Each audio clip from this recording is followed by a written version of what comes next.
All radio shows broadcast on KYOK are entirely those of the host, guests, and callers who are entirely responsible for all show content and do not in any way reflect the opinions of KYOK Radio, its sponsors, staff, or management.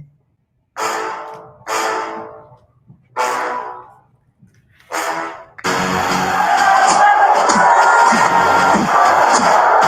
you walk out on that field today, ask yourself this question.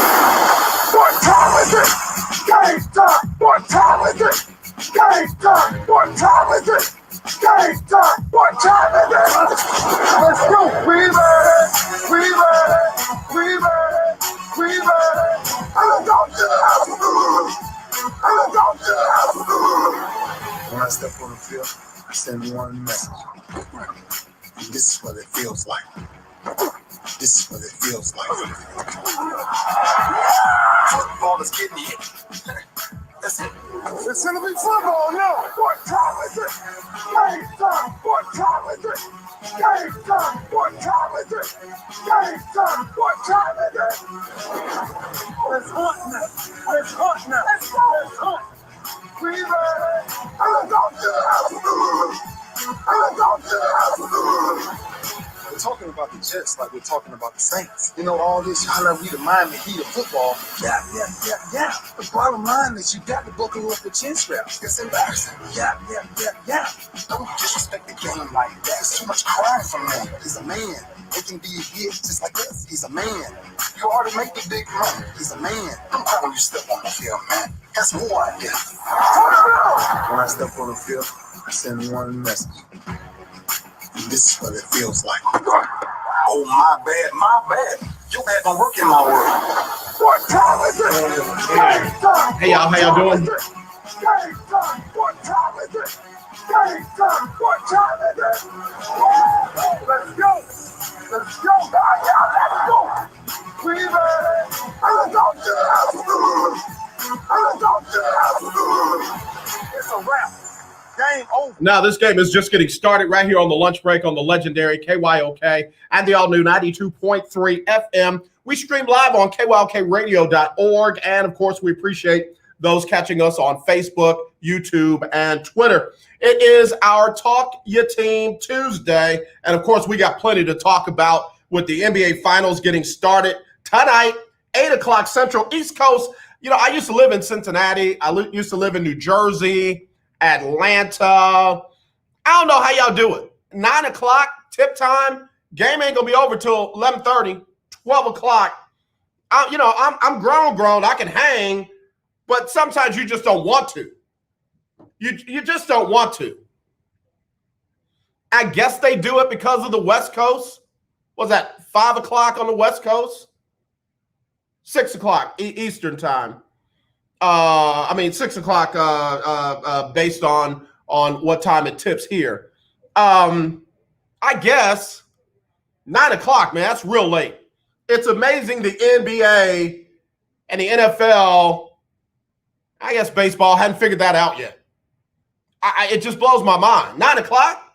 So I'm up till 11:30, 12, and if I've got to, now I feel like I'm sounding like I'm whining and complaining, but if I got to cover the game, I'm in the locker room, it's 12:30, 1 o'clock and later before you're even walking out of that joker. I'm just saying.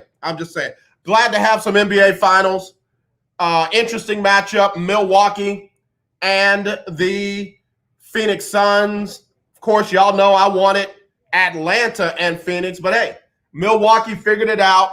They went with their big lineup in place of Giannis, and I just got to tell you, they stepped up, got it done. Can they do it again tonight? Most likely without Giannis. Doubtful for tonight's game with that knee.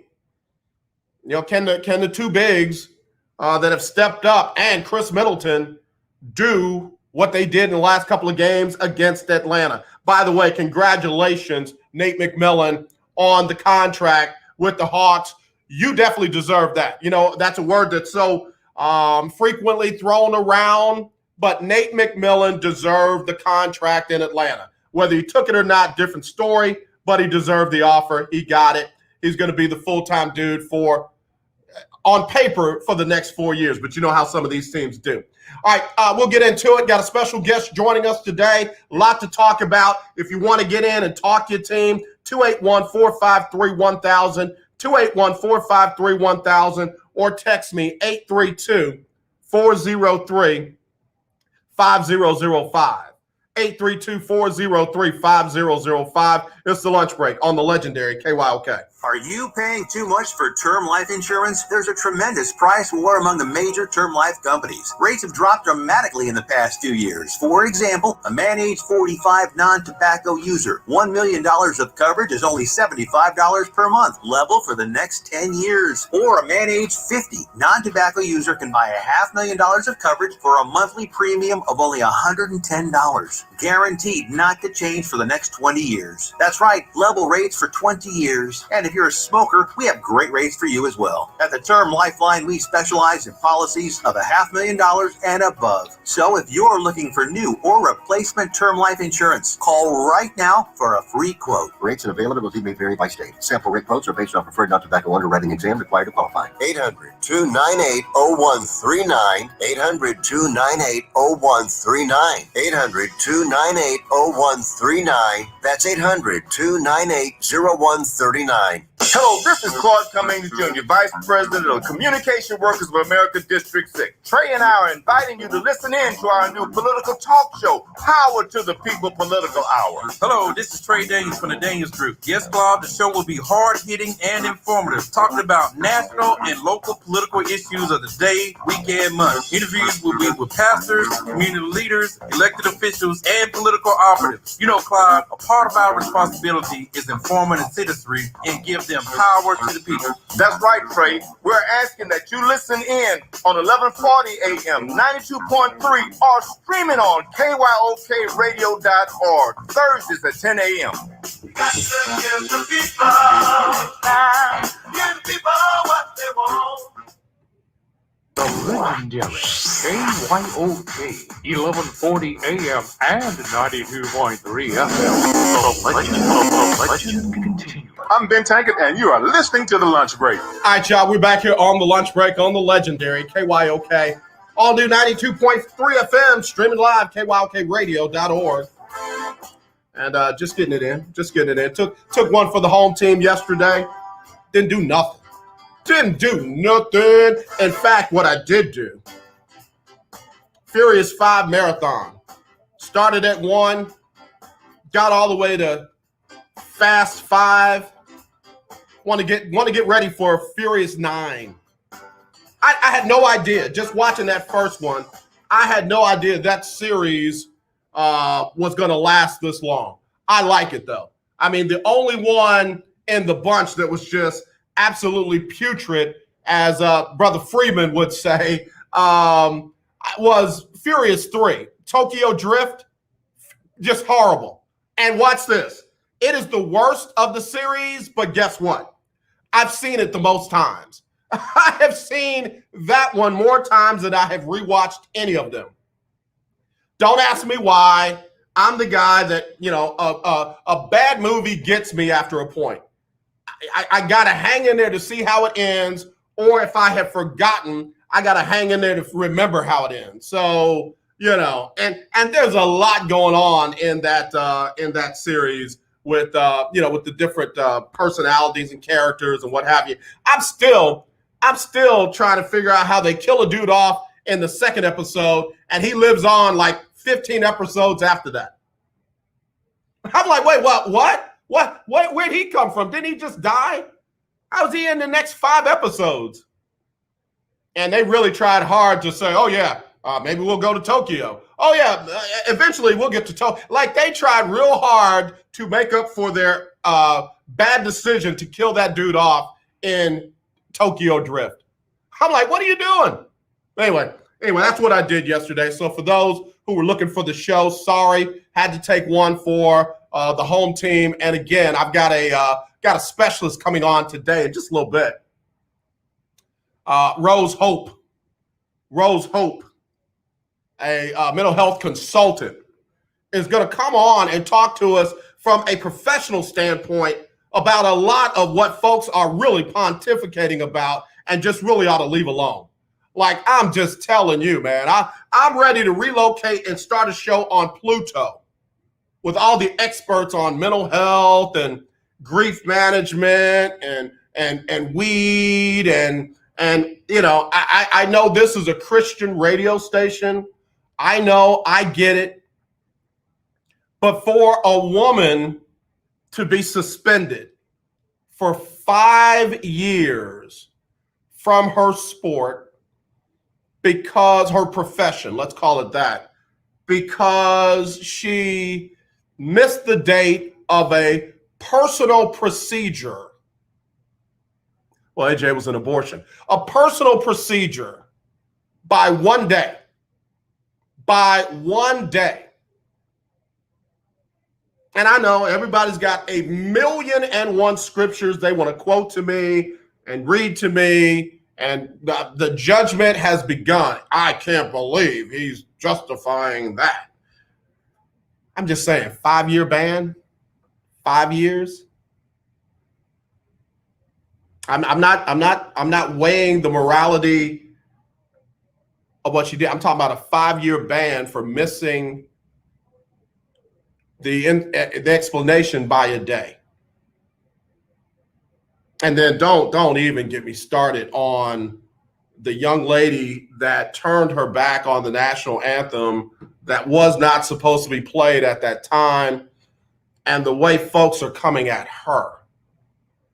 And I'm talking about ladies and men, about her patriotism and calling her out of her name, and she's a B, and she's a traitor, and she's a this, and leave the country and all that. But yet these same people are the ones that are upset about Bill Cosby being released and what that means to women and what that means to, you know, Jason Kidd getting hired, what that means to women, and Chauncey Billups getting hired and what that means to women. But yet they are perfectly okay with men calling this woman the B word and threatening her and telling her to know her place. I got into it with a couple of Twitter tough guys, hide behind screens. They got no followers, or they got 1 follower, or they got a fake, you know, profile picture, but yet they want to come after this woman, number one, black woman, number two, and nobody checked them.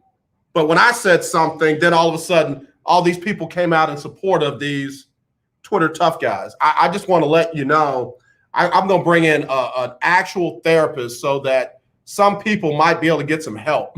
Some people might be able to get an understanding on how much of a non-expert people are on this subject. So we'll get into that in a little bit, but we got a lot to talk about. Again, if you want to talk your team, you want to talk about the games, the game tonight, Astros have gotten hot again. They won 4 in a row. If you want to talk about that, if you want to talk about Nate McMillan, if you want to talk about, you know, Dame Lillard possibly hinting that he wants to be traded to the LA Lakers. You want to talk some football? Keith Hennick, I'm all in. I just found out Tom Brady wasn't supposed to wear number 12.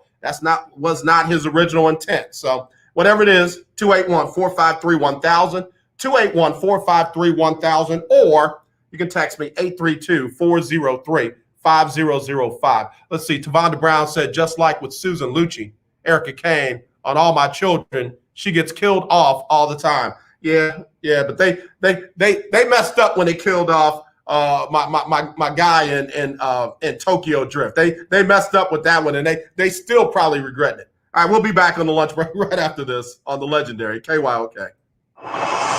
If Ernest Hemingway was alive today, would he say this to you? Shakespeare, Mark Twain, Edgar Allan Poe, all great writers.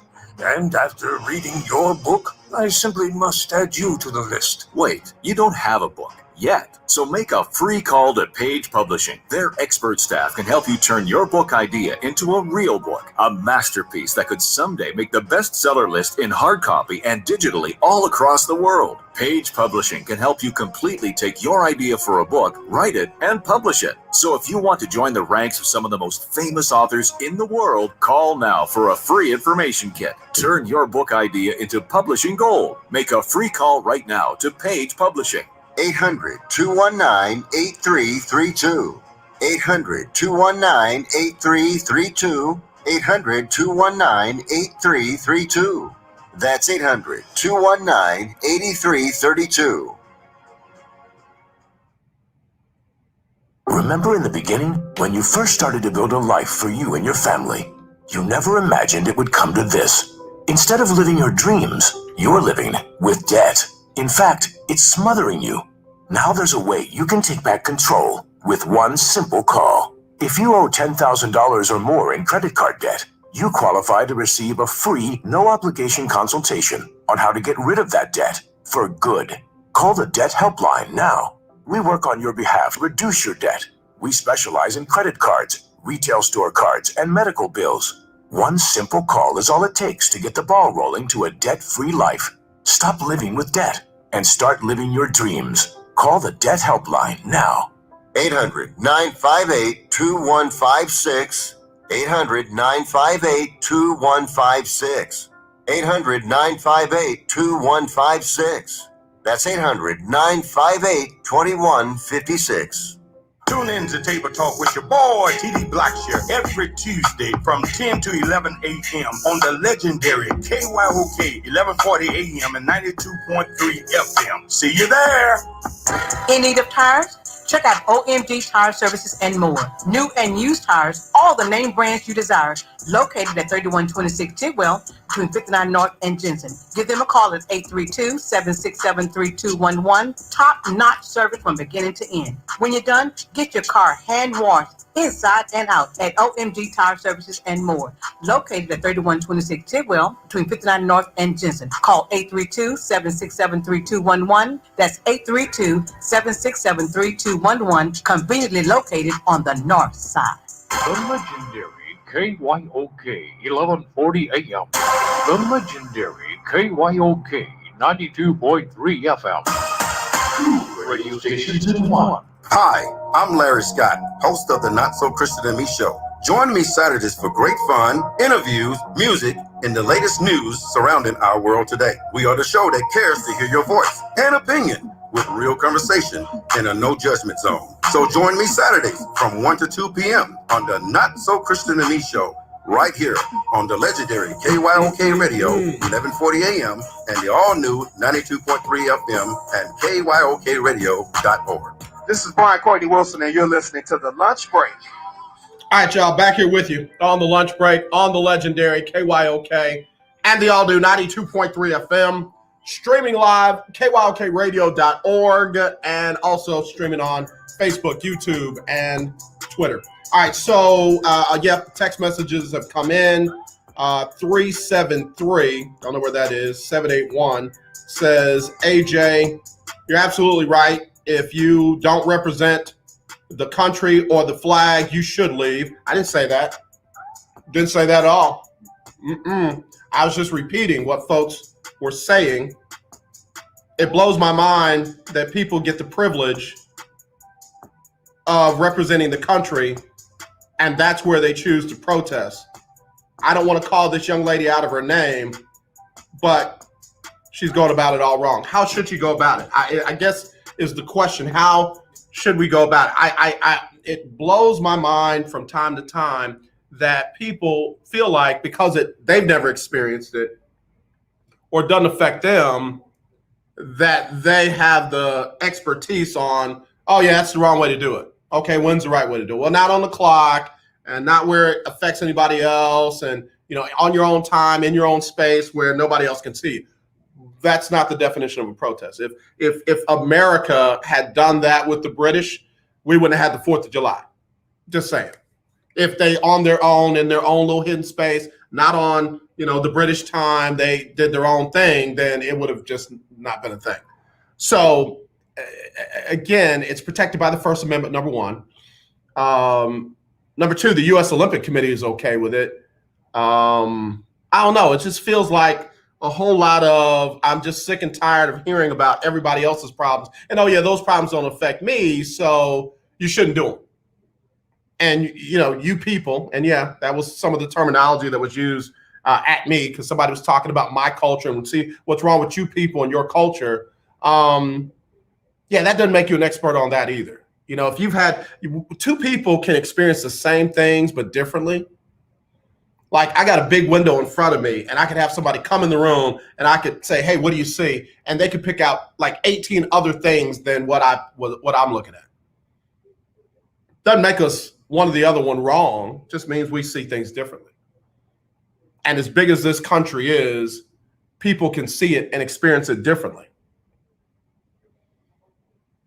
Doesn't make it wrong. It's just different. And what's crazy is because people love the country, because people love this nation and think that it could be better than it actually is or has been, guess what? You got the right to criticize it constructively via protest, via legislation,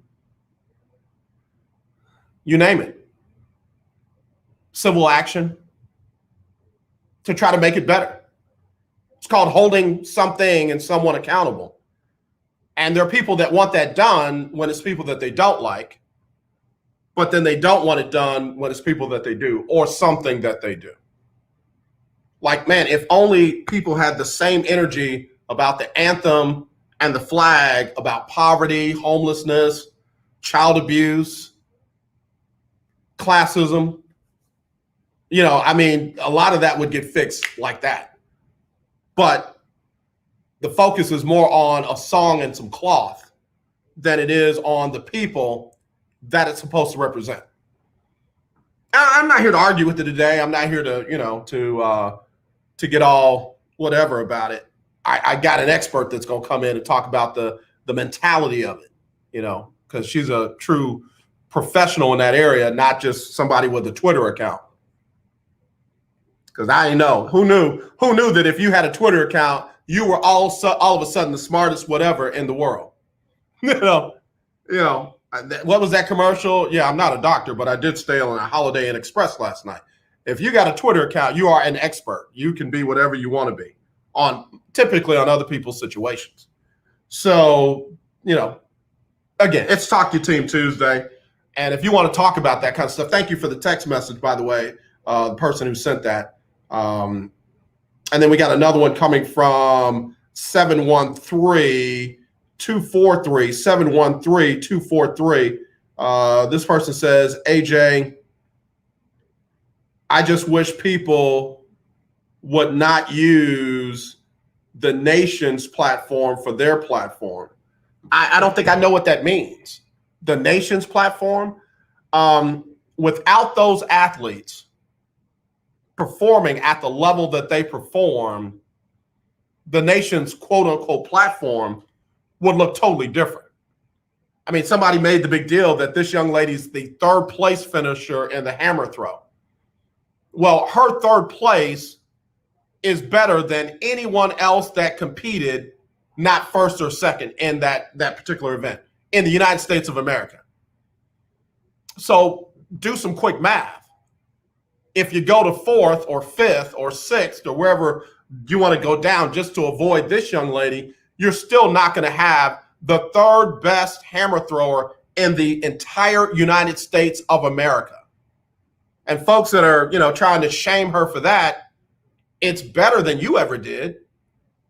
I mean, tell me something that you were first in or second in, which is better than third on a national level. And I'm not talking about AAU.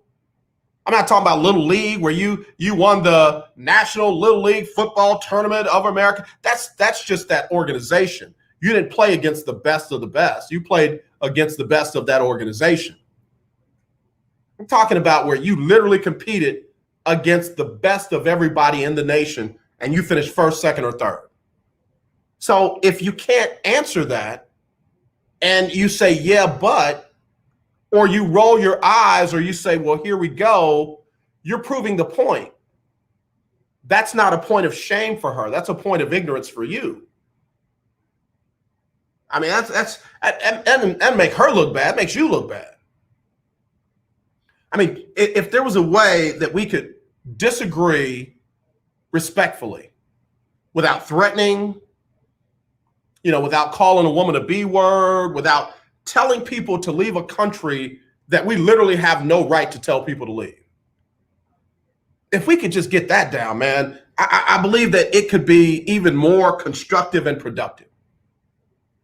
But I'm just tired, man. I'm tired of all the fake outrage about Bill Cosby and about Jason Kidd and about Chauncey Billups and about Michael Vick and about, Colin Kaepernick and about, Joe Biden and about Hunter Biden and all these, even Donald Trump and all these different things.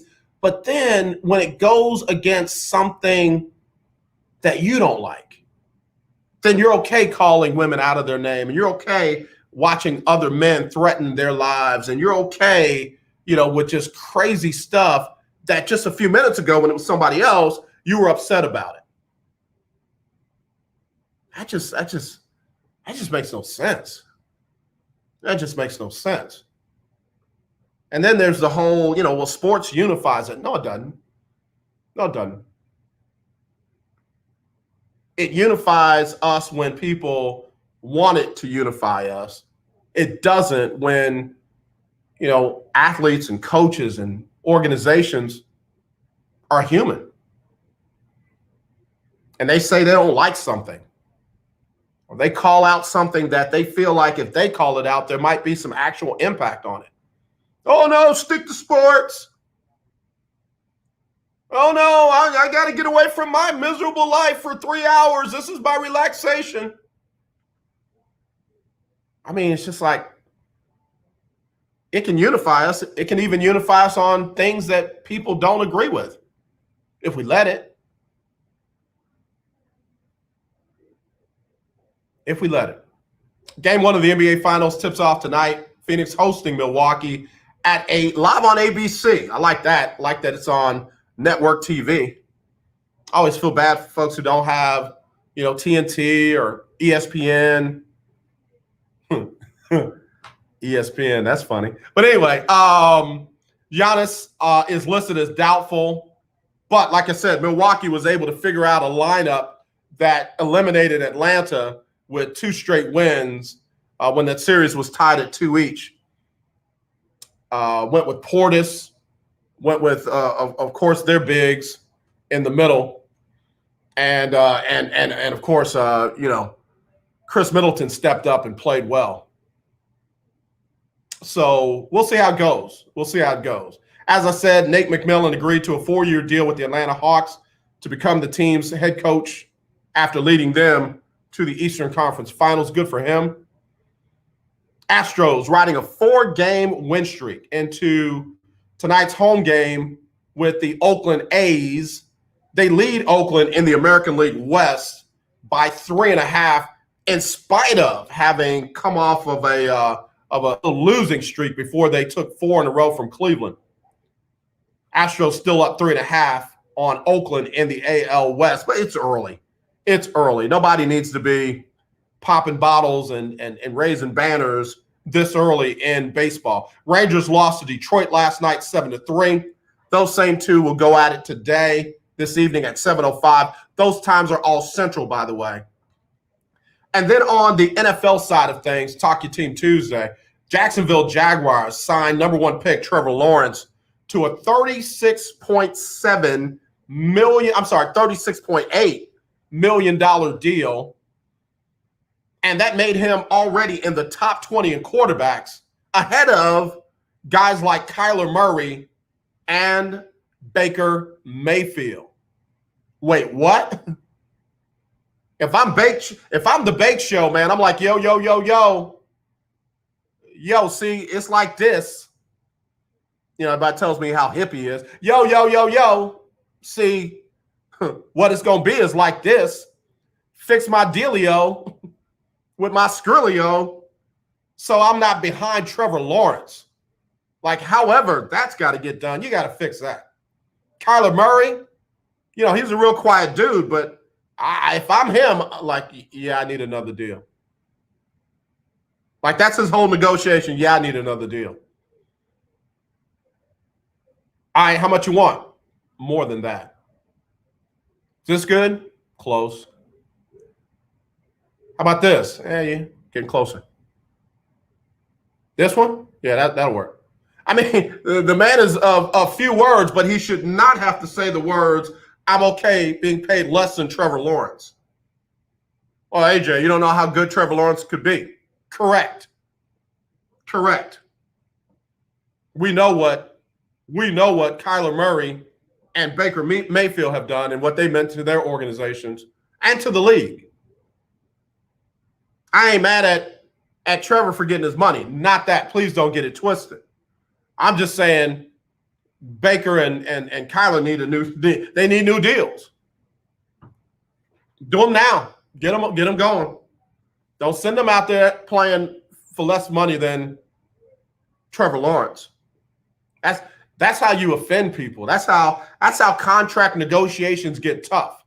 Like, they should immediately have gotten phone calls, text messages, I don't know, FaceTimes that said, yo, we saw it, we're working on it, don't worry about it, we got you.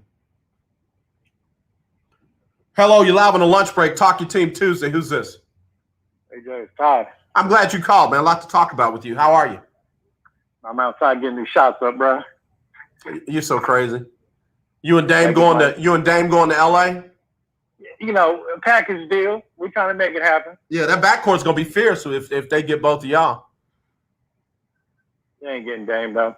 I'm thinking Lowry, DeRozan. That's I'm trying to be realistic. We get them, we be fine. I'll say this: if Dame wants to go, you know, that gives Portland some leverage. LA, you know, would have to make some things happen to make it work. So here's the thing, though, is when you've seen some of these big trades we've had happen recently through the years, you know, the Anthony Davis deal, the Paul George deal, everything was based around a lot of draft picks, right? Right. But we don't have that. You know what I mean? So you would be basically doing Dame a solid. If Dame went to the Blazers and said, look, I played here a long time. I could have asked out a long time ago. Can you do me a solid and get me to the Lakers? And every once in a while, you'll see your team do that. It doesn't happen a lot. But every once in a while, they say, you know what? We could probably get more draft picks if we sent you to, you know, OKC, you know, or another team that had a lot of picks. But you know what? You really want to make this work? We'll take Kuzma back. We'll take THT, Caruso, and, you know, maybe Montrezl Harrell. I'm just throwing some names out, right? Yeah, no, I hear you. But the Blazers would have to have a good relationship with him to say, you know what? You've done kind of like the Paul Gasol deal, right? Yep. He had played in Memphis a long time. Yep. Same with Kevin Garnett. Yep. That's why I was going to go with it. You know, when you took a breath, putting them shots up, other players have had that done for them. Other guys in the league have had that happen. So it's not novel. You know, and everybody says, oh, it's a business. Oh, you don't owe that guy anything. It's not a matter of owing them anything. It's not a matter of it being business. Every now and then, you know, you can get your business needs met while giving guys what they want. It doesn't always have to be adversarial. Yeah, and I think Dame has done. I think it's been a good partnership with them, and I think you kind of know when it's time to move on. I think the Blazers realize, hey, we are never going to get to the finals with this group. So if that's the case, why not start over? You know, why not start over?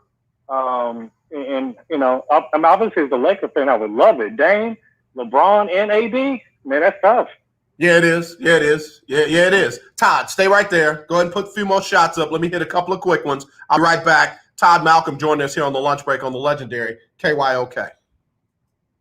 Do you have high blood pressure or diabetes? Are you over the age of 65 and covered by Medicare? Then pay close attention to this message. Medicare has introduced some new benefits to help consumers during these cautious COVID-19 times. They realize many of you don't want to leave your home to visit a doctor. So now you can get a remote patient monitoring device shipped to your home at little or no cost to you. Now your doctor can identify your problems in real time, which could potentially save your your life. Victory Medical can easily ship this monitoring device directly to your home at little or no cost to you. If you have high blood pressure or diabetes and you're covered by Medicare, make this free call right now to see if you qualify for a new remote patient monitoring device. Call now. 800-213-9527. 800-213-9527. 800-213-9527. That's 800-213-9527.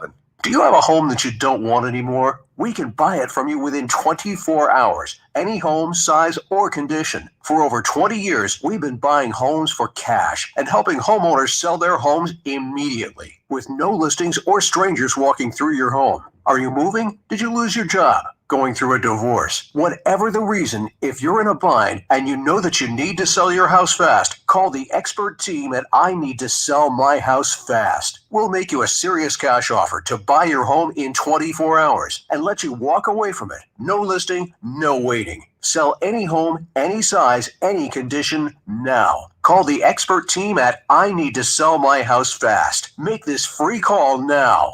800-306-1760. 800-306-1760. 800-306-1760. That's 800-306-1760. 1140 AM and 92.3 FM. The legendary KYOK. My name is Devon McDonald from Jamaica. Play with Indianapolis Colts. And listen, you listen to the lunch break. All right, y'all, back here on the lunch break on the legendary KYOK. All new 92.3 FM, streaming live on KYOKradio.org. I got to do birthdays, but, man, one of them I'm just going to call out right now. Former manager of the Houston Astros and a real good dude, Bo Porter, celebrating his birthday today. Bo, love you, bro. All right, man, let's get back to it. Todd Malcolm. Yeah, man, I'm just saying, again, there's ways you can get this thing done without it being adversarial. You know, obviously, that's what general managers get paid for. Rob Pelinka got to put in that work to figure out how to make it work if they want Dame Lillard. If they don't, then, like you said, they might be able to get a Kyle Lowry or DeMar DeRozan. Neither one of those would be bad. No. I mean, you don't have to give up. You got to probably make a few moves to make the cap work, but Lowry and DeRozan are free agents, you know. So Kuzma's not coming back. I mean, with the comments you've seen, I think when Magic was doing an interview recently, he was like, Kuzma's not coming back. So, can I just say it real nice and gently? He shouldn't. I mean, he should. I ain't saying he's trash. I'm not going to, dog the young man or anything like that. But every now and then you got to change that scenery, and I think it's about time for that scenery to change for Kyle Kuzma. So I think he's gone. I don't think Dennis Schroeder's coming back. Shouldn't at all. So that's where you can make the money work just right there off them two. Move Kuzma and don't re-sign Schroeder. Give that money to DeRozan or Lowry, and I think those are upgrades. What do you do in the middle off the bench? You got Drummond. You just got him. You ain't going nowhere with him. Montrezl Harrell, Marc Gasol. Where do you go from there? Gasol will be gone. Harrell will be gone. I don't think they'll bring. I keep finding myself defending Drummond because I think Drummond was put in a really difficult spot. And what I mean by that is he came in off a buyout contract, right? Yeah. Very little practice time during the season that they had because they were playing games every other day. Right. Guys were in and out of the lineup, and you can tell he just didn't really know where to be out there on the court. I think he's better than what he showed. I agree. And I think if he could get a true training camp with everybody and really learn the system with guys not coming in and out of the lineup, we've seen AD thrive when he had a Boogie Cousins, right? Yeah. Another big volume. So I know it can work. So I'm not completely down on Drummond. I like Drummond. I just think the constant piece of moving in and out of the lineup, was difficult. So I wouldn't have an issue, if they brought him back on a 1-year deal, maybe a 1 year like $10 million or $7 or $8 million deal. I wouldn't have an issue with that. Yeah, I got to tell you, on Talk Your Team Tuesday, I would bring Drummond and Harrell back. I would bring them both back. I love Gasol, good dude. Man, without him, Toronto don't win that chip. But I wouldn't bring him back. I would bring back Montrezl Harrell because he gives you that energy, that spark off the bench. No, he's not 6'10", 6'11", but he plays big and he gives you those quality minutes that you need, and I like that. No, he can't stretch the floor, but I think we saw with the teams that are in the NBA Finals right now that you don't always have to stretch the floor. You got to just be efficient at whatever you're doing, 2s, 3s, free throws, you name it. And Harold can do that. Same thing with Drummond. I'm with you. I think you give Drummond some more time, and you got something you can work with Drummond. Yeah. So now I don't have an issue with any of that. I think they're definitely going to make some moves. They can't run it back with what they had. That roster was not going to work. Yeah. That's kind of where the Suns are. The Suns are young. Booker will be back. Ayton will be back. Now that Chris Paul contract is going to be interesting because he's saying he's going to opt out because he wants one more payday, right? Yeah. So if he's trying to get, the rumors have been he wants a 3-year, $100 million deal versus just opting in for that last year at $44 million, which makes sense to me if he plans to play longer than one more year. So I don't know if the Suns, because the problem the Suns are going to have is that it's going to be hard to pay Chris Paul that money when Ayton got one more year left on his deal, and he's going to want a max. So that'll be really interesting how they navigate through that of how they could try to keep both of them. I just don't know how you can without losing, some of that depth you have. Yeah. So let me ask you hold on. Willie Gibson has chimed in. We got to give Willie some love. Also got a shout out to Al High, the Casual High Life. Willie Gibson, Will Know, says, bring back McGee and Howard in L.A. Bro, you talk about turning the hands of time back, getting the band back together. Man, to me now, this is just me. You ain't got to say nothing. You shouldn't have let those two go. You shouldn't have let those two go. Yeah, that was I would say that was a mistake for this year. Now, after this year, I'm not going to say that long term. But, yeah, right. For this year, I would have brought them all back in, Rondo. Yeah, I'm just saying that's your boy because, you a big old Rob Pelinka fan. I know you got your Rob Pelinka T-shirt on, big old big head. What's them those big head things on the wall in your house? You probably call your dog Rob P. I'm just saying, man, that was your boy that messed that one up. But this year, I wouldn't bring it back. You need more scoring, and Howard and McGee give you nothing offensively. So, at the right price, would I bring maybe one back? If you could bring both back and get rid of Harrell for them two, you need defense. Because that's the thing I don't like about Harrell is defensively he gets killed down low. Right, but that's what I'm saying. Listen. We saw P.J. Tucker guarding dudes like 6 inches taller than him. And all the heart in the world, when they wanted to exact their will on him, they did.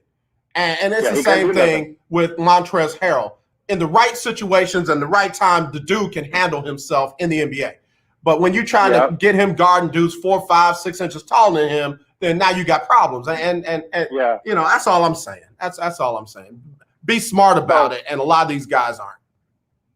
All right, so I wanted to ask you your comments, on the Rachel Nichols situation. Yeah, I'm glad you brought that up because I wanted to talk to you about that. Go ahead. No, you go first. No, you go first. All right, so here's what my thoughts were on the comments. So I don't have an issue with Rachel Nichols defending herself if it's in her contract that she's supposed to host the NBA Finals, right? If it's in my contract and I haven't done anything wrong to lose that position, I don't have any problem her publicly venting or privately, right? Now, where she lost me is where she brought up the diversity, right? Because then it kind of made it was a slant towards Maria, like she wasn't qualified to do the NBA Finals, hosting it. So that's where Rachel lost me on that. I wish she would have just kept the conversation of, hey, ESPN has wanted me to do the sideline reporting, but it's in my contract to host it. If I go do the sideline reporting, they're probably going to promote Maria to do it. I don't feel like I've done anything to be demoted, if you will, to the sideline. So I told them I'm not doing it. So I wish she would have just kept the conversation there versus bringing it up as ESPN trying to, improve their diversity image. I'll kind of give an example. Remember when Ned hired Steve Nash? Yeah. And Jacques Vaughn had been over there for a while as the lead. I guarantee you, Jacques Vaughn in private, I don't know Jacques, but I was mad at that time. I said, how are you going to sidestep Jacques when he'd been coaching the summer league team? Yeah. He'd been the lead assistant, and you're going to bring in a dude that's never even coached youth basketball before? And they showed in the playoffs. He made some fatal mistakes. Yeah, no, it caught up to him. It definitely caught up to him. It caught up, and privately, I promise you, Jacques vented, probably to a friend, and said, hey, this is nonsense. How are you going to bring in a dude that's never even I don't care if he is a Hall of Fame point guard. So, but you said you said the operative word, privately. Once it's no longer private, then you can't deal with it. Well, it should have been private. I saw a lot of folks. She thought it was a private conversation. Thought it was a private conversation. It changes once it becomes public. There's just no way to publicize it once it's become public. So that's that. Number two, maybe Jacques Vaughn did, maybe he didn't. Maybe he did, maybe he didn't. We know Nichols did. We know she did. Yep. And now that we know she did, we have to assess what she said and why. And I'm just playing advocate, other side, not devil's, other side. Okay. All right, so what you just described is the definition of entitlement. It's in my contract, so I'm supposed to be the one doing it. And I'm not going to go to the sideline. And we'll even leave, for right now, we'll leave the affirmative action piece out because that's a whole nother animal. Okay. Anybody else do that, it's, oh, well, the owners have the right, and your manager has the right, and your supervisor has the right to tell you what he wants you to do. And if you don't, him or her, if you don't, then you got the right to either stay there or leave. So why does Rachel Nichols get to dictate what she's going to do and not going to do? And anytime somebody else does it, it's, oh, well, come see how the rest of us live in our jobs. We have to do what our managers and supervisors and those we report to tell us to do. Why is she any different? Well, okay, so let's go back to the contract. Okay? So let's say AJ, you had a contract with Tillman Fertitta, right? To be the play-by-play announcer for the Rockets for 4 years, okay? And in year 2, he says, AJ, and let's say you love this job, right? He says, and it's a 4-year deal. And in year 2, he says, AJ, we don't want you to be the play-by-play announcer anymore. We just want you to do interviews in the locker room after the game. Okay? But it's in your contract. You got a 4-year deal that says, I'm going to be the play-by-play announcer. But in year 2, he wants to move you to the locker room. So at that point, I think you have every right to be frustrated or upset and saying, Tillman, I'm not doing that. I came here to be the play-by-play announcer. I'm not going to the locker room. I did that for the last 15 years. Yep. I'm not doing that anymore. Yep. So you can either buy my contract out or keep me as a play-by-play announcer. But I'm not going to the locker room. Yeah. And again, that was the decision that she could have made. And if she told them that, she was allowed to tell them that. But there are consequences for making those decisions. And Rachel Nichols, made those statements. Rachel Nichols said what she said, and she tied them to the professionalism and the experience and the expertise of a colleague. Right. And I'm sorry, that's wrong. Right, and I agree with you. I'm 1,000%. So if she would have left Maria Taylor out of it, do you have any issue with what she said? I do, but again, that's one of those. If that's the shot you want to shoot, shoot it. Good luck. Good luck. And I'm not saying be passive, because, you know, I understand the difference between being under contract and filling out an application. I know the difference between being in sports entertainment, senior level management, where you got you're dealing with that job is totally different than everybody else that works with the company. So I get that. That is not the issue for me. Okay. The issue for me is, okay, that's a power play. That's you're negotiating, and I don't even know if you're even in a negotiation. They're saying, hey, we're gonna move you to this, we're gonna let somebody else do that. And you say, no, I'm not gonna do that. It's either me or, you know, somebody. That's a negotiation. If it works out, great. If it doesn't, but using somebody else and going as far as she did to just totally discount that other woman, Maria Taylor, who has played the game, excelled at it, been recognized for it, and has worked her way up in the sports broadcast journalism field. And oh yeah, by the way, you know, she don't have a famous godmother and stepfather and all these other people that can make phone calls for Rachel Nichols and make sure that she doesn't get treated badly. Maria's just climbing that ladder. Yeah, I can't be mad. I can't be mad at Maria. I can't be mad at the young lady that shared the video with Maria.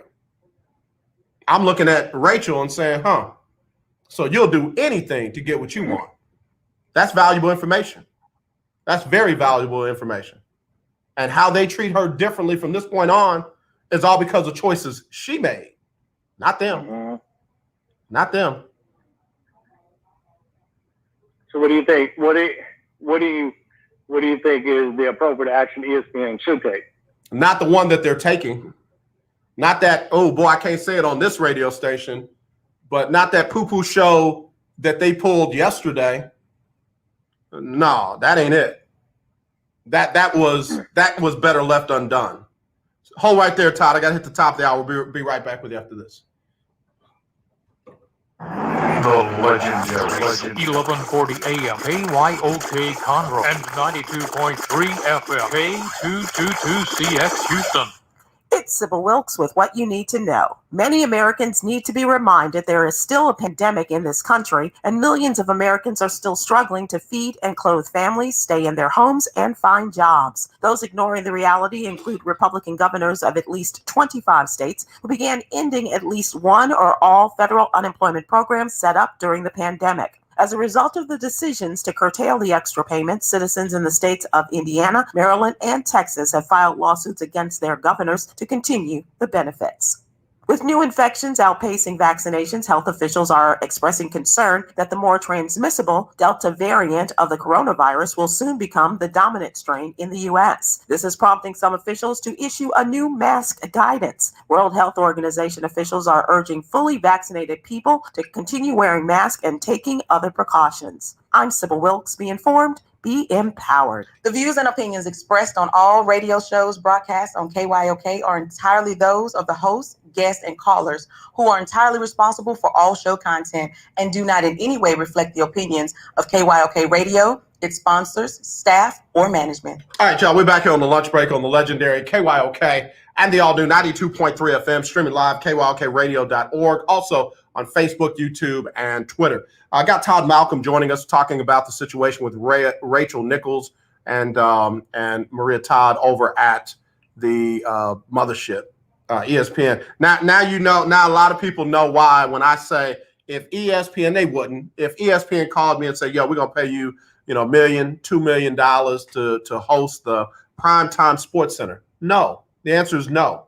There's no thinking about it. The answer is no. Like, how'd you get my number? Lose it. I mean, again, I'm not saying everybody over there is bad. I'm not saying that there hadn't been value that has come out of that network for all the years that they've been there, but there are just certain places where I just wouldn't put myself in those environments. I'm not there now. I'm better off not being there. I'm just not that guy. I'm happy for everyone who's there. I want everybody who's there to have the best that they could possibly have. It's just not the spot for me. So, this is an example of it. What Rachel Nichols did say that was true was that the diversity issues at ESPN are atrocious. And it is not Maria's fault that they're trying to fix their issues. And not every attempt to fix an issue is affirmative action. Sometimes it's just doing the right thing. But it doesn't mean that Maria is not qualified. It does not mean she's not put in the work. And it does not mean that she is taking the job of Rachel Nichols. Rachel Nichols is not entitled to every job she wants over at ESPN. And literally what she is saying is exactly what she's accusing Maria of. Some sense of entitlement. Mm-hmm. So this is one of those topics too. It's stuff like we were talking about last week. I think we were talking about the Phil Jackson situation, which I think his comments were worse. When they were talking about the book he wrote and stuff like that. So I don't know. Rachel lost me when she started bringing up the diversity as in Maria wasn't qualified. I wish she would have just kept it as, hey, I don't feel like I've done anything to lose this spot, right? Now, I don't think it's a negotiation. You brought up the negotiation part, right? Yeah. Now, if it's in my, let me give you an example. If it's in my contract, I play for the Rockets to pay me $5 million a year for 3 years each, right? So for 3 years, $5 million each, $15 million contract guaranteed, right? Right. Everybody wants to go to me in year 2 and say, hey, guys, you're not really playing that well. I want to drop it from 5 to 3. Nah, bro, I got a contract. You're paying me that 5. You know what I mean? So I would push back if I'm Rachel. She's claiming it's in the contract, right? So if it's in my contract, nah, once my contract's done, you want to make a change? Cool. Go ahead. I can't do anything. My contract's up. You want to replace me with whoever? I get it. I just wish she would have kept the conversation there, but obviously I'm not her. I like Maria Taylor. I knew Maria Taylor was going to be a star. I remember when I saw her doing a sideline reporting college football, right? Yeah. And I remember seeing her. I was like, man, she reminded me. I remember when I started seeing Emmanuel Acho on TV, right? Oh, and I was like, Emmanuel Acho. Oh, bro. Oh, okay, go ahead. You talking about something you don't like different. Acho? Okay. Well, of late, his comments about Sha'Carri Richardson, bruh. I need him to focus on something else. I do. I do. But when Acho first got his break, he was doing the pregame and the halftime show and the postgame show on Longhorn Network. Okay, that's how he kind of broke into TV, right? And I remember watching him on there. I was like, man, he's going to be on a major network pretty soon. And I remember thinking that about Maria. A lot of people I see on TV, they don't really capture my attention. It's just another person kind of on TV. But Maria, Acho, I was like, okay, it's only going to be Kerry Champion was another one, right? I was like, they're going to move up pretty quick. So, I just wish Rachel would have, left the conversation at that. But, these people are competitors too. Right. They're not athletes. Like Rachel Nichols not an athlete. But I don't have an issue with someone saying, I don't want to lose my position and being mad about it. I just wish she wouldn't have, like you said earlier, she didn't have to bring somebody and take that shot of like, hey, they want to move her in here because of that. They came across with that. You're saying, and honestly, Rachel probably does think she's better than Maria. Let's be honest, right? She probably does think that. No different than a lot of NBA players like Charles Barkley and all the others when they step on the court. Michael Jordan, they would say, "No, I thought I was the best on the court." Mm-hmm. I don't have a problem with that. But when she got personal, that's the part you're going to lose people with. I don't have an issue with someone fighting for the job or fighting for what they've done. But you cross the line when you start making it act like the person is not as qualified as you. So that's my take on it. Yeah, I again, if they had left the apology by Rachel Nichols and had her on there by herself, But to have those two brothers out there, you know, basically, I'm trying to choose my words carefully. I'm still having a tough time. Having them cover for her. Like, you've never treated us that way, so we know who you are, and we know, you know, what you're about and all of that. It was a bad look. It was a bad look. I'm not here to judge her apology. Her giving the apology by itself would have been fine. But then to have the two brothers on there to kind of run cover for her was an extremely bad look. It made the situation look even worse than it was, and it justified the whole diversity issue. It's like, so what? You got these brothers falling on their swords, and they didn't do anything. So here's the thing: I look at the apology. You remember when Drew Brees made his comments about the flag and kneeling and all that? Yep. And he was on some random interview with some. It was the most oddest interview he was doing. It was like some random finance company or something like that. It wasn't even a sports person doing the interview. And then he caught all that backlash, right? People, I mean, they came for him, right? And then the next day he issues all these different fake apologies. I hate the apology because Rachel Nichols meant what she said. Right. You know what I mean? It didn't change 24 hours later because, for me, I'm not issuing the apology because she was talking to somebody in a calm environment, right?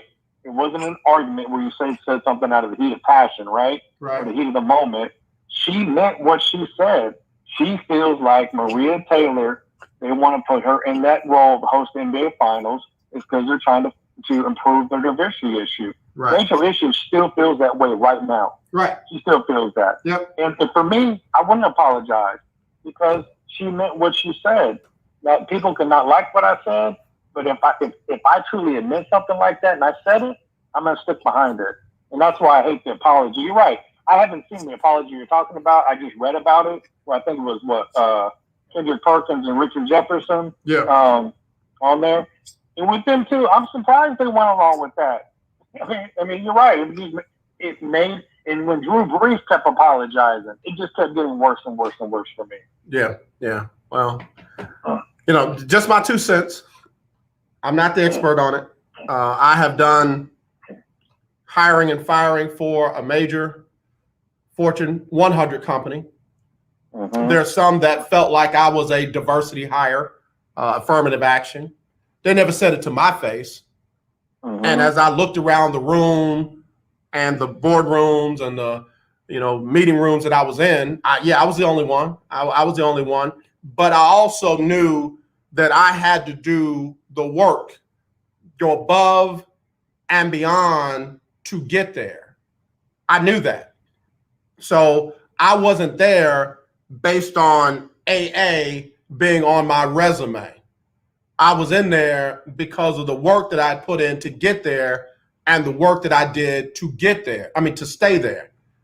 Yep. And then when I left that company, I went to another alphabet company that only had 2 letters and sold everything from airplane engines to light bulbs. And guess what? I was one of the few. Nobody said it to my face. Oh, you're an affirmative action hire. And we're glad to have you because you're helping with our diversity. I had work to do and I did it. And the closest thing that I had to a Rachel Nichols was when a sales vice president was talking to one of my clients, and the client was going on and on and on about how great I was. And the sales vice president took it upon himself to talk about something that I had done wrong. And what's crazy was it wasn't until his job was threatened that he apologized. So similar to Rachel Nichols, you're not sorry about what you said. Seems like you're sorry that you got caught and that now your job is on the line. And that's why I think the apology for me does nothing. Like, whenever I've had real conversations like that, you know, I can say, hey, I'm sorry that person was offended, but I meant what I said. You know what I mean? So I wouldn't have been the one up there, issuing some apology like she did, I honestly would have said, look, if that person was, hey, let's say you and I got in a conversation, right? And I offended you, and you said, I would call you and not even try to defend while you're offended. I would say, hey, I'm sorry you're offended, but I meant what I said. You know what I mean? And I would leave it at that. I would apologize and as a person you're offended, but I'm not going to retract if it's something that I meant. And I think she meant it. So, this goes back to when we were talking about the Phil Jackson thing. So let's say you were in the position of Rachel's boss, right?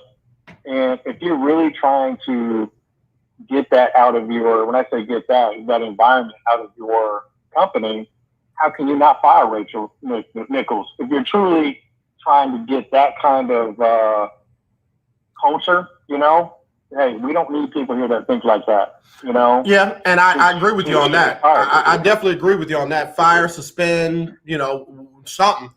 But I go back to who Rachel Nichols is associated with, who she's related to, who she's got the privilege of having speaking on her behalf.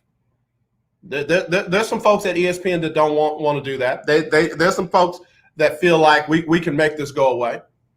There's some folks that feel like we can wait this one out.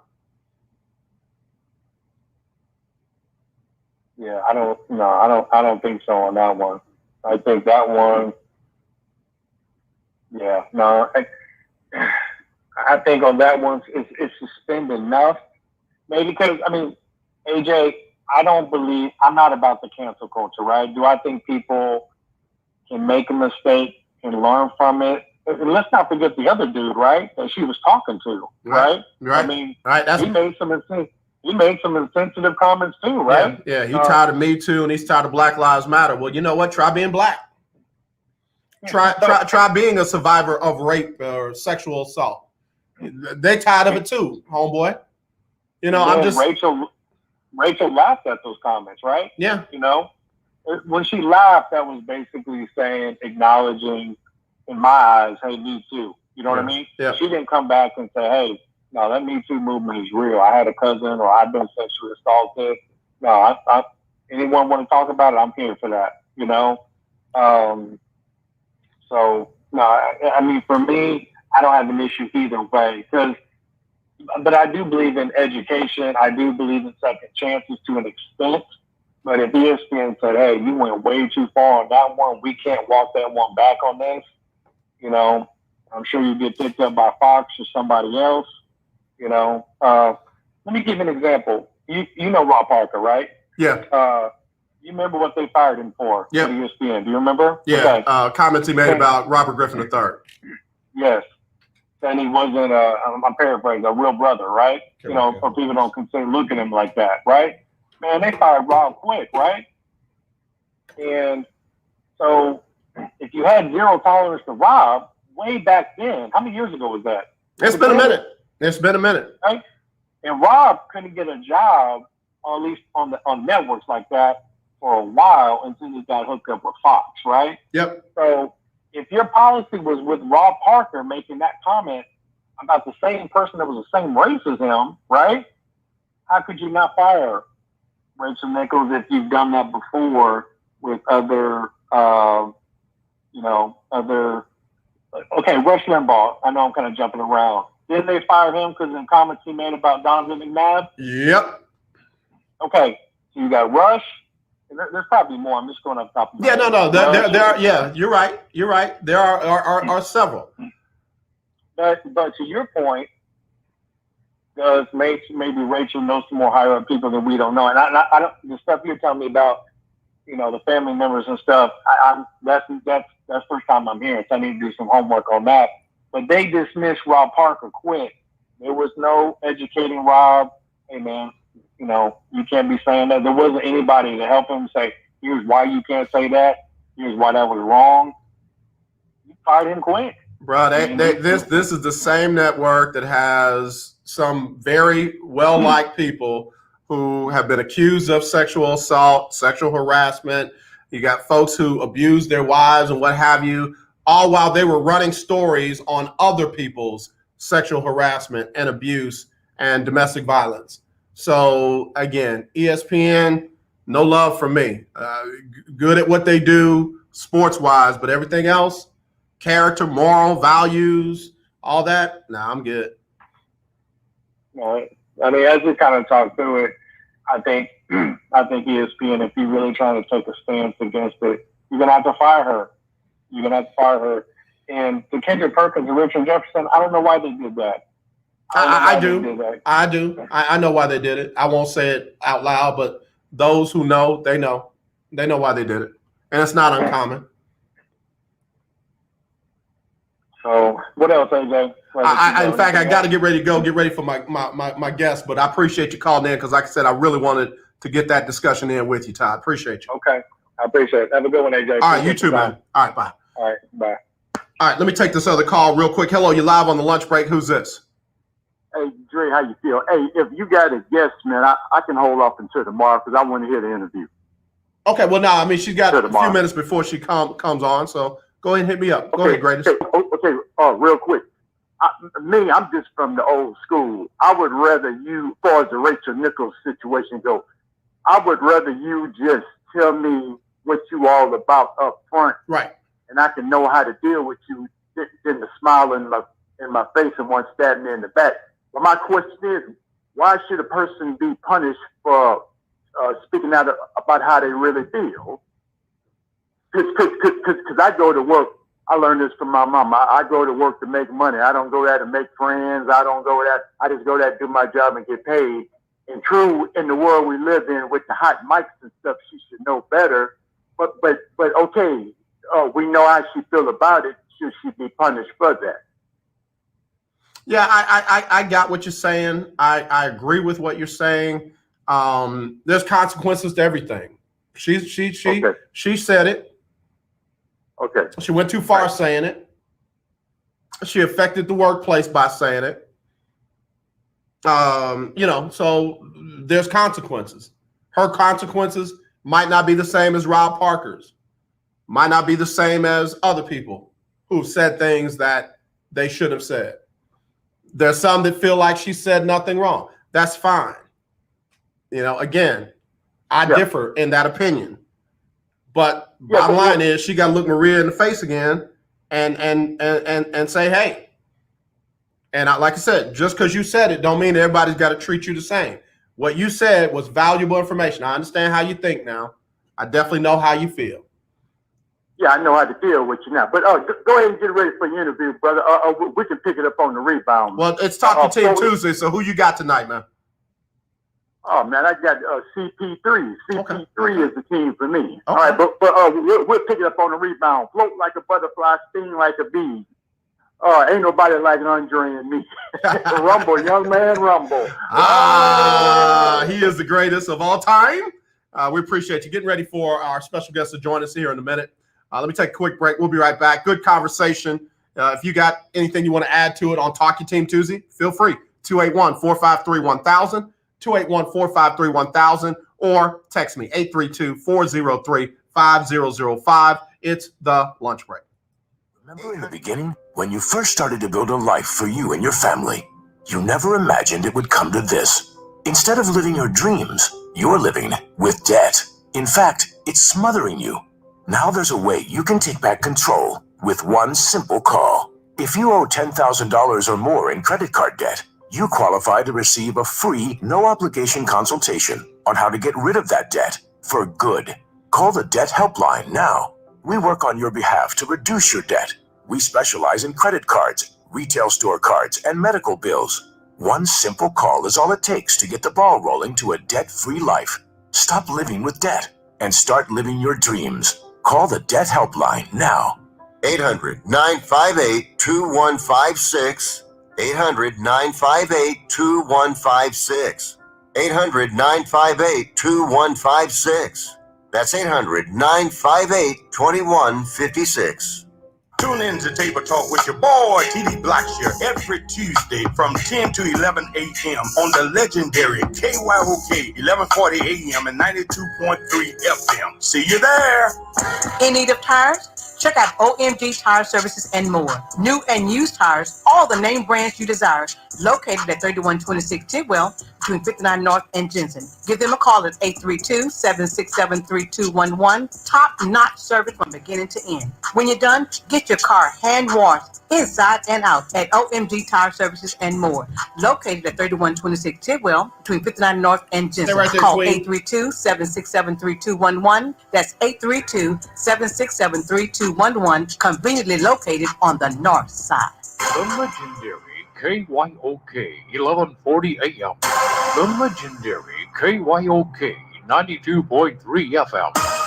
Two radio stations in one. Hi, I'm Larry Scott, host of the Not So Christian and Me show. Join me Saturdays for great fun, interviews, music, and the latest news surrounding our world today. We are the show that cares to hear your voice and opinion with real conversation in a no judgment zone. So join me Saturdays from 1 to 2 p.m. on the Not So Christian and Me show, right here on the legendary KYOK Radio, 1140 AM, and the all-new 92.3 FM and KYOKradio.org. Hey, listen, we got our special guest about to join us, but real quick, I've got to get these birthdays in before we do that.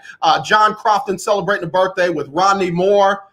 Coach Nikki Lewis celebrating her birthday with Lamar Williams, Cheryl Branham, Kwame Smith, Cynthia Fagans Wilson, my longtime friend. She's the double nickel. Happy birthday to you, friend. Andrea Johnson, Dwight Boykins, former city councilman, 58 today. Angela Johnson, one of my classmates, Antoinette Mapp Anderson, Patricia Ferguson, Charmaine Perkins Brooks, Angela Hanna, former cousin, and not former cousin, cousin-in-law, AC Reed and Will Kane, all celebrating birthdays today. And let me get somebody to sing happy birthday to them real quick before we go to our special guest. Happy birthday, y'all! Oh, go shawty, it's your birthday. Ooh, it's your birthday. Go shawty, it's your birthday. Today's your day. Happy birthday to you. Rose Hope joining us. How are you? Mental health consultant. Rose, when is your birthday? September 12th. I am a proud Virgo. She says, I'm a proud Virgo. I got two Virgos. I got a daughter who's a Virgo, and I got my youngest son who's a Virgo. So I love y'all Virgos. We love you too. Let me just say, I wanted to wish all those folks happy birthday so we could talk unfettered in this time. First of all, thank you for making the time to see us. Rose is someone who's been on the show before, and we're so glad that you came back. And thank you for reaching out to me because a lot has been going on since we last talked.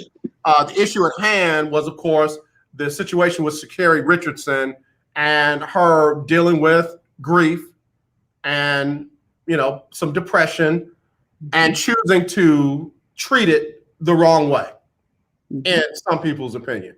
And that's by smoking marijuana, which is a banned substance. Now she's going to miss her primary race in the Olympics. That being set aside, it's all the people that have come out of the woodworks that have been experts on this woman's situation and what she should do and what she shouldn't have done and where's her team and all that. And they're missing the whole point. Right. Depression, grief, right. Young, right. Resources, availability. Talk to us. I want to call you Dr. Rowe. Dr. Rowe, talk to us. Tell me, Miss Rose. No problem. I mean, this is a very sad situation, first of all.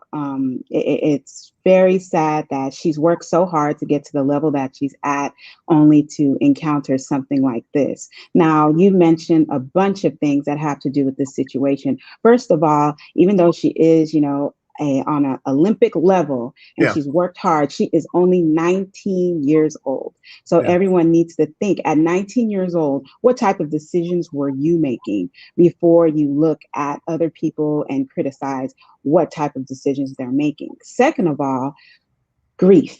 Now, we all have parents, everyone has parents, and whether you have a close relationship with your parent or not, it's still considered a traumatic situation when they pass. If you're close to them, obviously you've just lost someone close to you. But if you are not, it's actually equally traumatic because it signifies the end, that there's no making that situation better. Wow. There's no coming from, a different angle. There's no repairing. anything or getting any time back that was lost. You are out of time. And that can be traumatic. If you look at the interview she's given, she has been given, she refers to her mother who passed as her biological mother. As a therapist, you already see that when you refer to your mother as biological mother, there may have been some type of distance in their relationship. Nevertheless, it's a traumatic situation because that means that there is no more time to make that relationship better. And she's only 19 years old. So how did she cope with that? She chose to smoke marijuana. Now, there are good coping skills and there are bad coping skills, but both coping skills work equally well. And so it seems like she reached for something that was immediately would do the job, something that would calm her down, work with the anxiety, suppress the depression right away so she can go back on that public Olympic forum. Unfortunately, negative coping skills tend to have those traits, something that's quick, something that's immediate, and something that you can't do without any type of high risk consequence. And of course, her high risk consequence was, she had a drug test, she failed the drug test. But at the time, I doubt she was thinking, oh, I'm going to go out and use marijuana just to have fun. She was in pain, as any normal human being would be. Now, this is not about excuses. I think the key lesson to learn is coping skills. Life throws things at you all the time that's unexpected. So she found out, a random reporter told her, in a public area. So she didn't have time to even, get herself together with her family behind closed doors. She found out publicly, and then she announced it publicly. So then you have all this scrutiny, all these questions, and she has to deal with that at 19 years old. So you have to have what we call a toolbox of coping skills, because anything can come at you anytime, any place. And you have to make sure the coping skills that are your go-to are positive and not negative, because those negative coping skills work, but they have high risk consequences that always come with them. Yeah, I appreciate you. We got Rose Hope. She is a mental health consultant. Be sure and check out. It's called Rose's Corner. Rose's Corner. Yes, I love sir. that. I love that. With the Z. And I'll give her the opportunity to provide that information after the interview. But it just feels like people expect everyone to deal with and cope with someone else's trauma differently. Me being an expert in her trauma doesn't make me an expert in anything. I'm a certified Christian counselor. You are a licensed professional counselor. Even we realize that we can't dictate how someone deals with their trauma or their depression, but yet you've got folks with big microphones, big TV screens, big cameras that are vilifying this young lady and calling out her team and everything. But you said it best. She's still young. I've got children her age. And I'm like, always make the best decision. Correct. And let's just go there. Can we just be real? She chose marijuana. Some people choose alcohol. Some people choose hard drugs. Some people choose sex.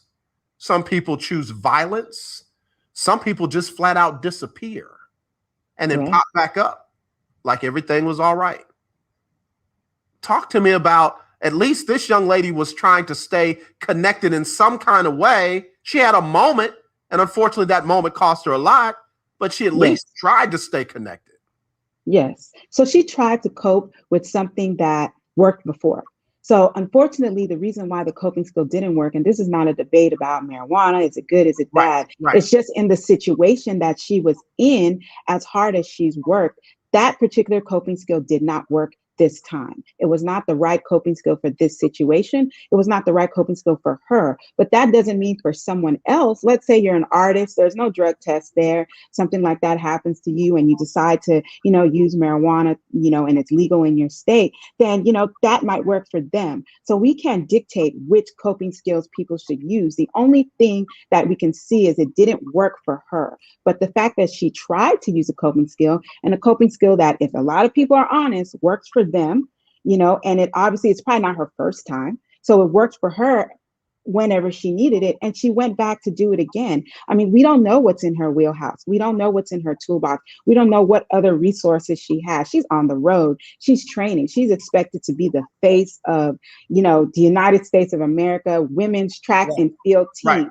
She's plastered everywhere, and she's only 19 years old. And we don't know the background really of her relationship with her mom, but it doesn't look like it was smooth. So we see that she has all these things she's dealing with, and she tried to cope. Yes, she used a high-risk coping skill that backfired, but she was trying to cope. She wasn't trying to, shuck her responsibilities. She wasn't not taking her responsibilities seriously.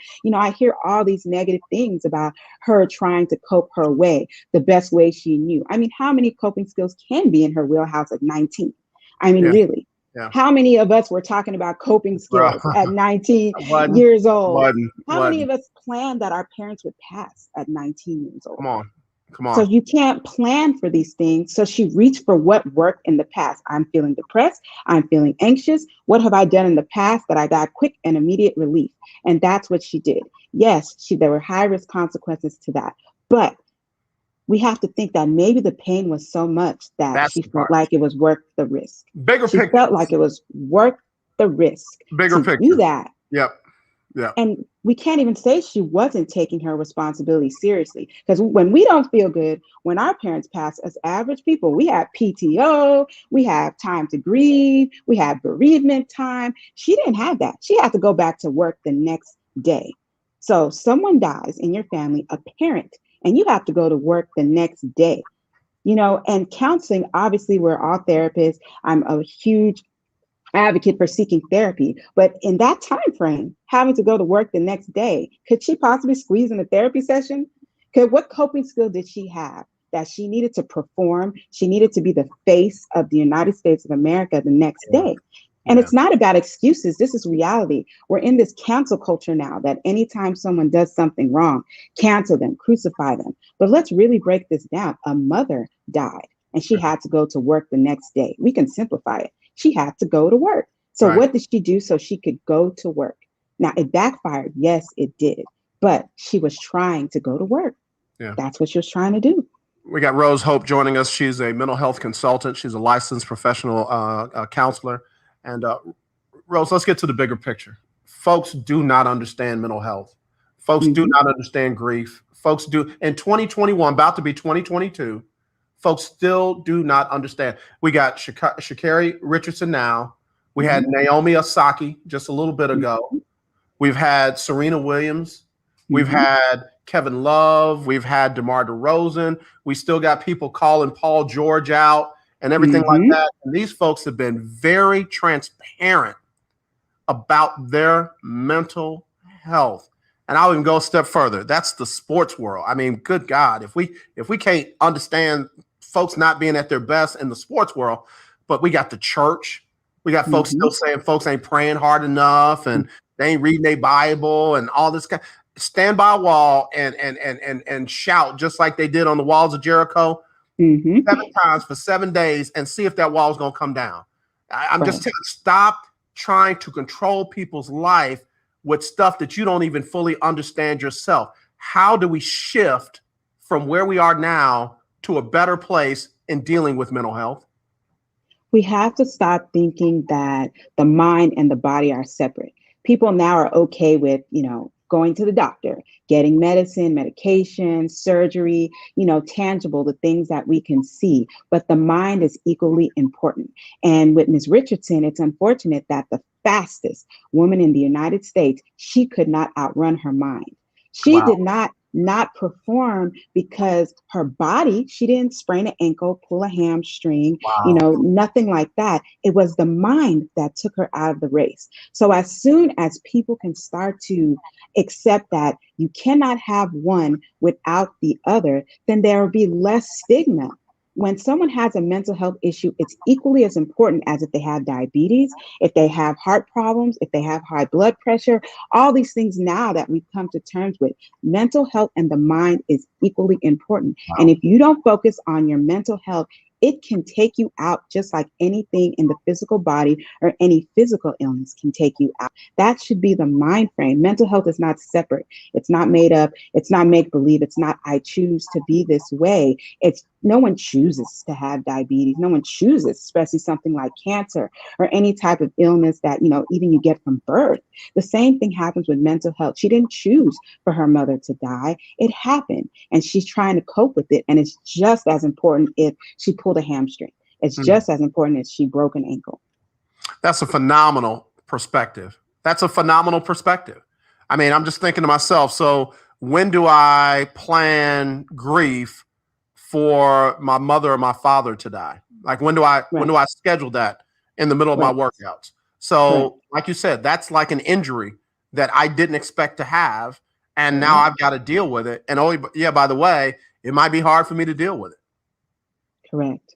Yeah. You can't plan for everything in life, but that's what coping skills are for. And that's what being aware of mental health is for. Now, a lot of people are talking about her team and her support system. We don't know who was there. We don't know who was not. But traditionally, a lot of these children, and we're talking about even the football players now, that they can be monetized and sports athletes can be monetized.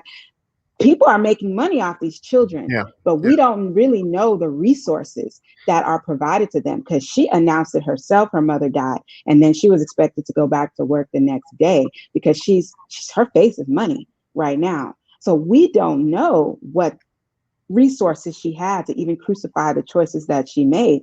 Were those resources provided to her? Is anyone educating any of these athletes about mental health? Did anyone tell her, maybe, let's watch her. Let's put on a 24-hour watch. Let's surround her. Let's do something. We don't know if that happened. We don't know if she has those resources. And that's because, like you said, mental health is always pushed to the side. Her mom died. She'd be all right. She has the whole Olympics. That should be enough to keep her going. Right. But she has the whole Olympics. That's another pressure to keep her down, not to keep her going. We got Rose Hope joining us here on the lunch break. She's a mental health consultant, licensed professional counselor. You can check her out on Rose's Corner. We'll talk more about that in a second.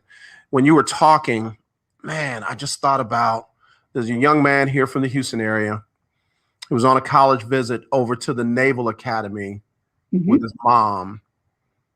His mom was shot and killed in the courtyard of where she was staying.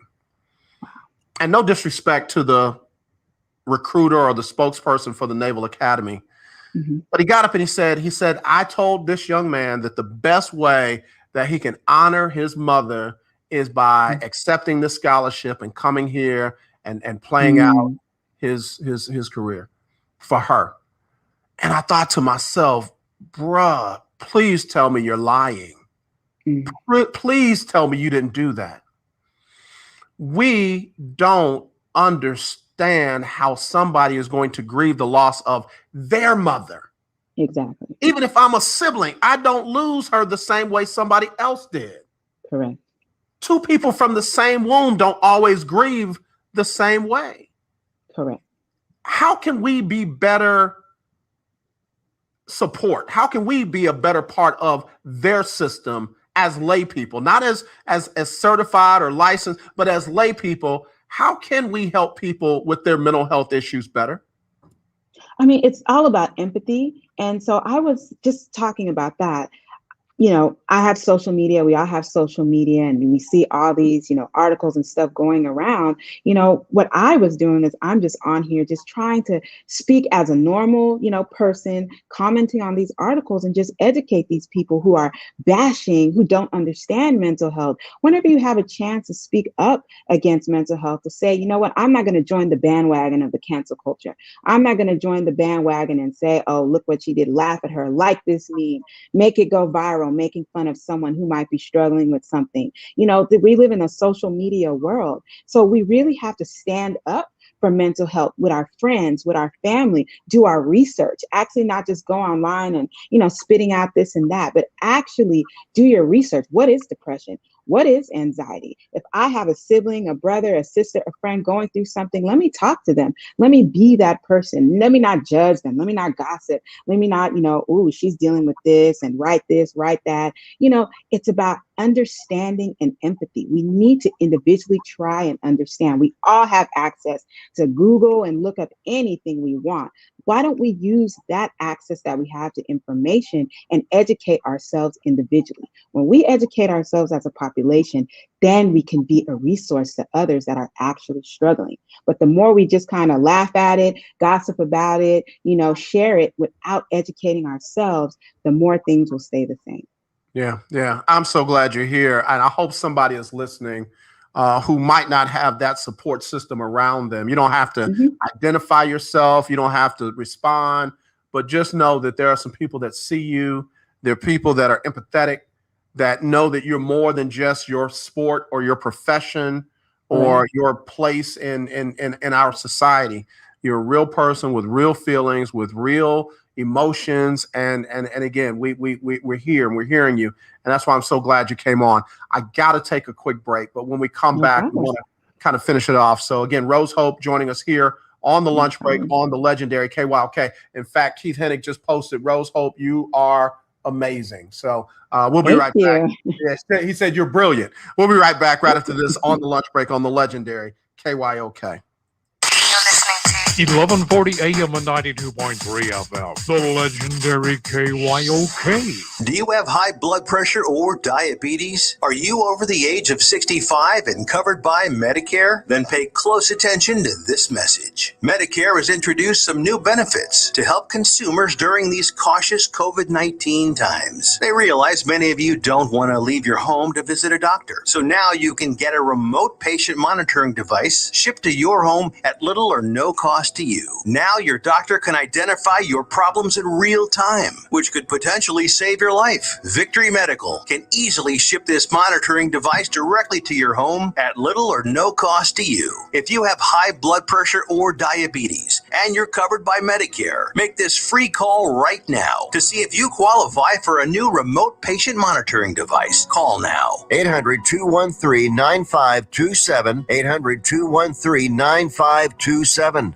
800-213-9527. That's 800-213-9527. Do you have a home that you don't want anymore? We can buy it from you within 24 hours. Any home, size, or condition. For over 20 years, we've been buying homes for cash and helping homeowners sell their homes immediately with no listings or strangers walking through your home. Are you moving? Did you lose your job? Going through a divorce? Whatever the reason, if you're in a bind and you know that you need to sell your house fast, call the expert team at I Need to Sell My House Fast. We'll make you a serious cash offer to buy your home in 24 hours and let you walk away from it. No listing, no waiting. Sell any home, any size, any condition now. Call the expert team at I Need to Sell My House Fast. Make this free call now. 800-306-1760. 800-306-1760. 800-306-1760. That's 800-306-1760. Beautiful people, this is Major. This is why I love you on the lunch break. All right, y'all, back here on the lunch break on the legendary KYOK, all new 92.3 FM, streaming live on KYOKradio.org, on Facebook, on YouTube, and on Twitter. We've got Rose Hope joining us. She's a mental health consultant. She's a licensed counselor. And Rose, I'm going to read the text message. And, I allow people to text in that, even if they don't agree with me. From the 415 area code, this person says, AJ, I hear what y'all are talking about. That's all fine and well. But the rules are the rules, and they are in place for a reason. Whatever the reason, this young lady chose to break the rules. There should not be any special allowances to support her breaking the rules. She's got time to grieve. She's got time to deal with her issues, but she broke the rules.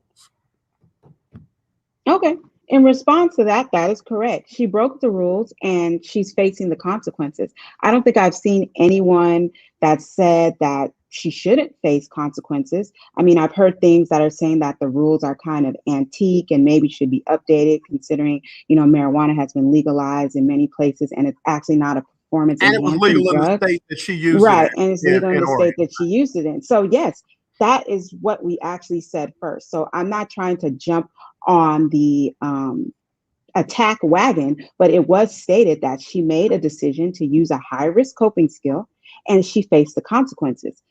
Coping skills can be negative or positive. She chose a negative one that had high risk consequences and she's dealing with them. That is a fact.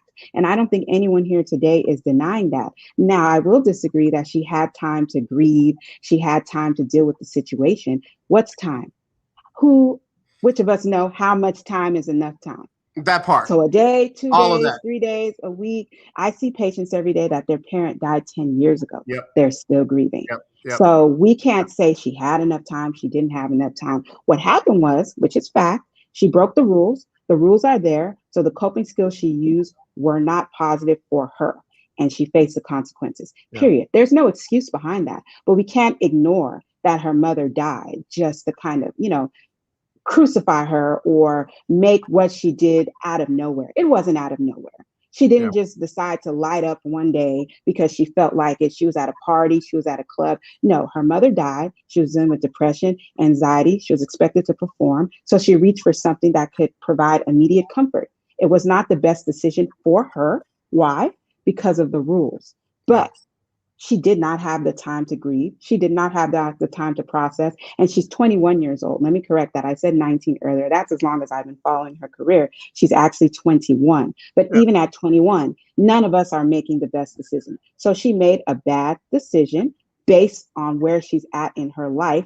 But she did not have enough time to grieve and process. It's two things. Let me say this, and again, I'm gonna call you doc until you get that doctor's degree. Listen, I'm over 50 and I'm still making bad decisions. Not as many as I used to. I've got children that are over 21 that are still trying to figure some things out. And sometimes in their attempt to handle things themselves, they don't make the best choice. What I've learned, and I don't call myself a great parent by any stretch of the imagination. I'm doing the best I can. What I've learned is to not crucify them and not destroy them because of a bad choice, a bad decision, or a mistake. This young lady is so much more than a track athlete. Yeah, there were rules in track. She has owned that. She, better than most, got up there and said, I understand what I did. I understand the consequences. I regret it. I apologize to everybody I let down. Right. It wasn't a pork burrito. Man, she went on from there. So listen, let me just say something. This one right here, we're not going to just treat her like all she is a 100-meter runner. We're not going to treat her like all she is a 4x100 relay runner. We're not going to treat her like all she is somebody who has to obey the rules. A lot of these people hitting us up now have broken speed limits, have cheated on their taxes, have picked up stuff that wasn't theirs and kept it. And oh, wow, I've been blessed. But yet now they want to crucify this young lady. And that's not just going to happen on this show. That's not going to happen. We're trying to find solutions. And I had a couple of people that text me in the break about this helping them. So again, I really want to appreciate you coming on and sharing. Where should people go when they are unable to process their grief or their depression or their anger or whatever mental health issue they might be dealing with? I mean, first of all, you need to go to someone you trust, someone who, when things are good, things are bad, they're always there and they provide a positive intervention. So you don't want to go to someone who, you know what, let's party, let's do drugs, or, let's steal something, let's break something, let's do something harmful. Go to somebody you can trust. It can be the church. That we have all kinds of crisis facilities in Houston, Texas, that you can walk into and just get an assessment or speak to a counselor that are open 24 hours. You can have if you don't have a therapist, the next day, you can contact your HR and see about, how do I connect with my EAP, Employee Assistance Services, to get free therapy. If that's something that, is in your benefits package, you can go to the church and talk to someone trusted, talk to your pastor. Just talking to someone and getting it out before you do something that you may regret can be that one step intervention to keep you from making a bad choice and falling on a negative coping skill like Miss Richardson. Yeah, I'm just gonna say this, and I know folks gonna be mad at me for saying it. I'm a pastor, and y'all don't have to come to my church.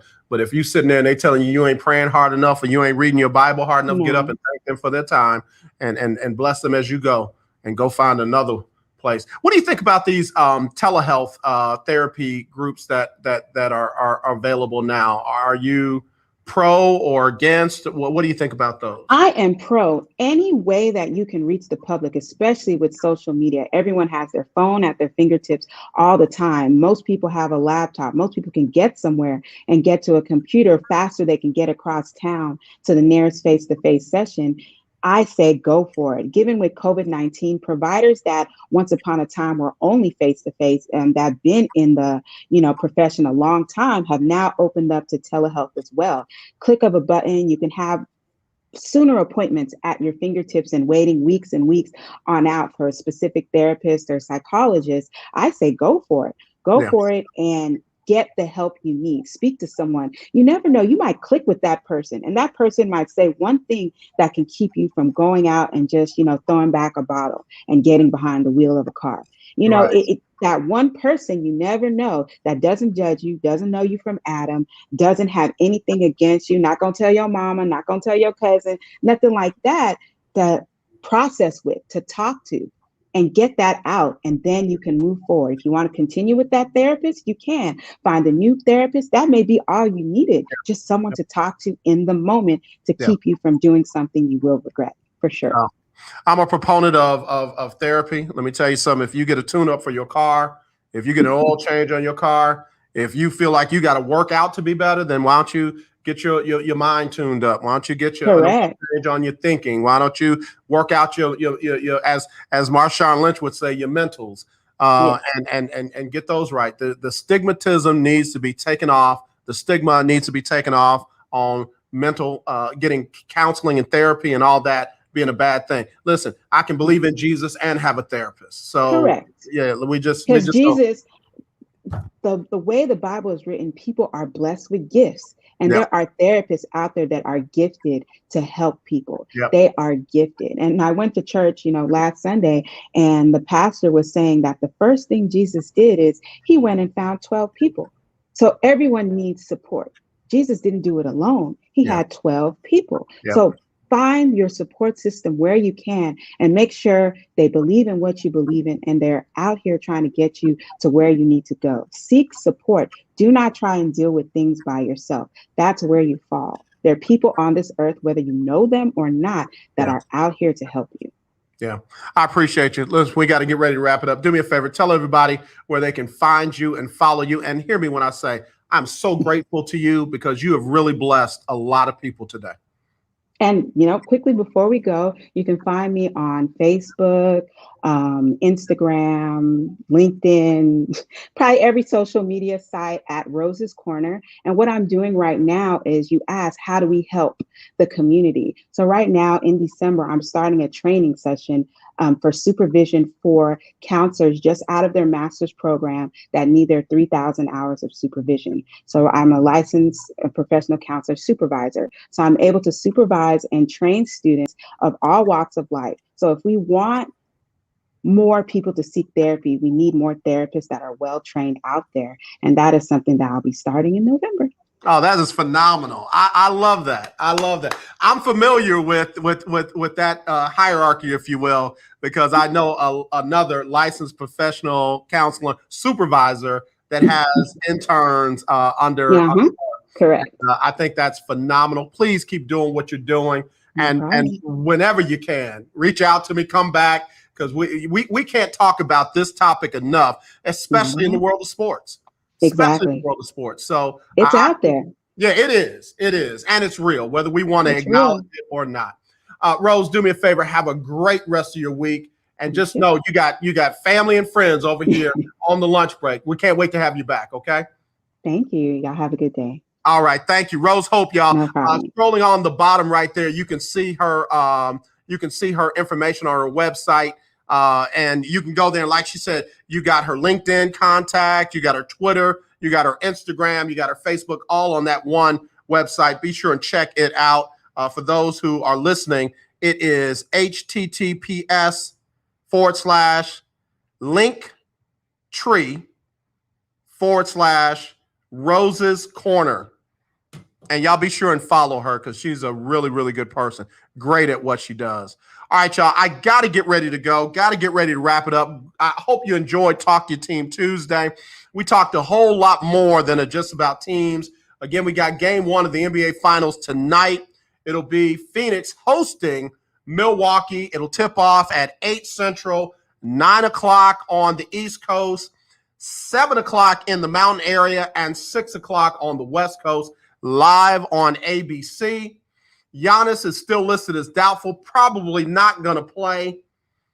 And, of course, they were able to figure it out with their final 2 games in the Eastern Conference Finals against Atlanta. Nate McMillan got his contract, 4-year deal, to be the no longer interim head coach of the Atlanta Hawks. He is the full-time head coach after leading them to the Eastern Conference Finals. Astros have won 4 in a row. They're going to try and make it 5 straight when they host the Oakland A's tonight at 7:10. They lead the A's by 3.5 in the American League West.